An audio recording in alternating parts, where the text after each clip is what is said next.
90, 110 canons, 5 mâts sur de grands clippers américains, 6 et jusqu'à 7 mâts sur un 7 mâts barque américain qui sera le seul jamais construit de ce genre-là.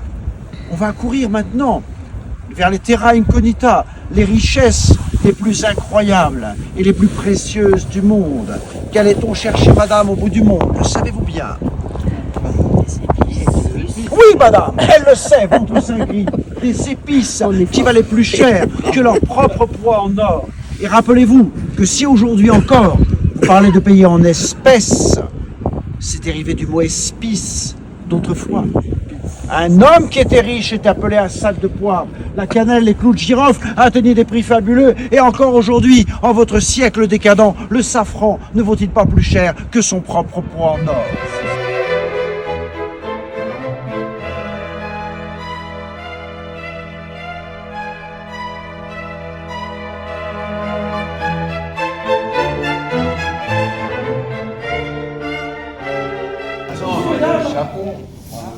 La révérence se conçoit de la manière suivante.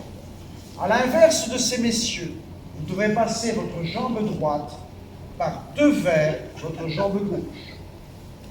Prendre à deux mains vos robes Parlons d'autre chose. Jambe gauche tendue, vous devrez, quand j'en donnerai l'ordre tout à l'heure, fléchir sur le genou droit, tout en projetant votre buste vers l'avant, afin d'offrir à ces messieurs un souvenir extraordinaire. Mais dans la manœuvre, mesdames, prenez garde que la partie la plus charnue de vos personnes ne l'emporte à point sur le reste du corps.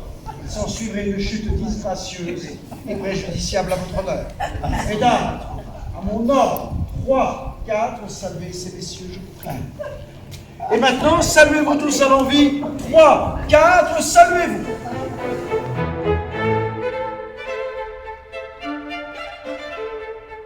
Social, il faut que ça craque. Ces messieurs en profiteront pour vérifier le niveau des bourses. Le geste suivant est sec. Redressement fiscal. On serre les fesses. Le redressement fiscal est excellent pour les fessiers. Vous me répéterez ces mouvements-là. À raison de 35 heures, 39 heures, 40 heures par semaine, à raison de 41 ans, 42 ans, un demi-siècle bientôt. Et je vais vous entretenir sur l'instant sur le régime général de retraite, qui est une cure d'amaigrissement fiscal, et c'est très bon pour la taille, puisqu'il n'y a plus rien dans nos gamelles. Et je me suis dit, pour conclure notre affaire, si Monsieur de La Fontaine était là, comment aurait-il écrit une fable sur cette retraite qui agite tant le royaume de France? Alors j'ai pris le loisir de tremper la plume dans l'encrier. Et voici cette petite fable qui terminera notre propos et qui s'intitule « La retraite de la foule ».